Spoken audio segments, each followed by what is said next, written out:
Jupin is a former supervisor of the FBI's Joint Terrorism Task Force. Bob Bianchi is a criminal defense attorney. Jack, to you first. Do you think that the prosecution, that police have what they need here, or what are their next steps to try to prove this case? Thanks, Rich. Without seeing the evidence in front of me, Rich, obviously they have enough probable cause. They had enough evidence gathered for a judge, in this case, to sign the warrant for the arrest. Now, as some of your other guests have mentioned, there's other things other than DNA they're looking at. They're looking at phone records. They're tracking him. We can ping these phones and identify certain areas where this man has been and look at the history of somebody's phone records. And that'll give them also more probable cause to maybe say, hey, this individual, the defendant here, was stalking the victims for some time before this event even happened. Bob, police say that they've got their suspect here and that he's their only suspect. Do you think that they should be looking for more suspects, or are they looking at more, do you think?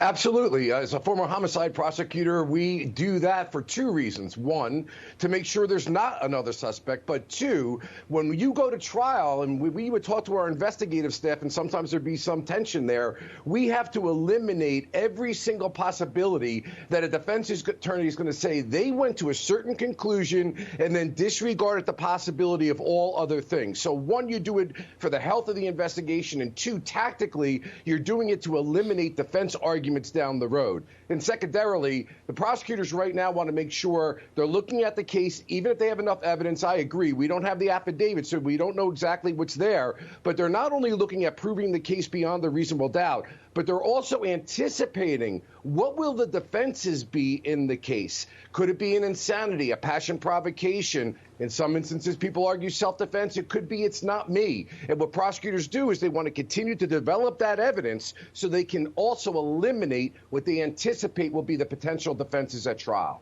Jack, we had several weeks between the murders and an arrest here. Is that a normal timeline? I know every case is different.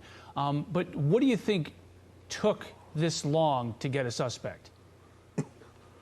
Rich, in a case like this, they're dotting their I's and crossing their T's. As Bob said, investigators are working side by side with multiple law enforcement agencies, as well as the prosecutors. And they're not going to submit that affidavit for arrest until they feel that they do have a probable cause. As Bob had mentioned, you also have to think about, what the defense is going to be here, too. The reason that maybe you didn't get DNA that quick, for exactly what you said earlier in the show, there were some defensive wounds. If we can, there's the theory of transfer, where every time an event takes place, a crime takes place, evidence is both left and brought away from the crime scene. And as you said, if there's any hairs, fibers, blood, saliva, anything such as that was cross-contaminated or across the scene, and they can match that up with the defendant here, he's going to have a hard time talking his way out of this one.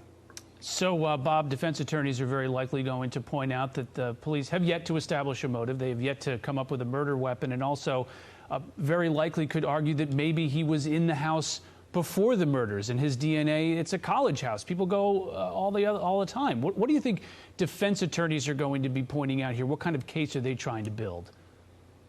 Exactly what you just said right there. But, a prosecutor always wants motive. I mean, that's a huge thing. However, motive is not an element of offense for murder, so it doesn't stop the prosecution. And, of course, you want a murder weapon. What's going to be relevant here is where is the DNA that was recovered? Is it underneath the fingernails? As was just indicated, the trace evidence is going to be very important. And, of course, there is some anecdotal information out there that there may be evidence that shows that his phone was pinging around those victims for a substantial period of time, days before the incident. Prosecutors will try to tie all of those things together to say that this isn't just somebody who was there maybe and left some DNA on a phone, but rather this is the person who's the perpetrator. But no matter how you add it up, they're going to go through the social media history, the electronic data, to the question you was asked before. This is an immense investigation. It takes time to do this correctly. I wouldn't doubt that they actually surveilled him for the purposes of getting some of his DNA. Did he throw a cigarette out, drink out of a Coke can, throw something into the garbage, so that they could match that DNA with the DNA that's at the scene? So they've done an incredibly thorough investigation, 19,000 leads,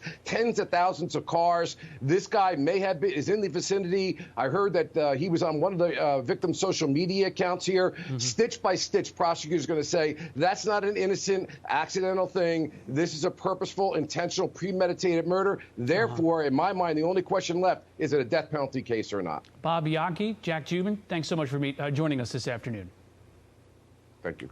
Thank you, Rich.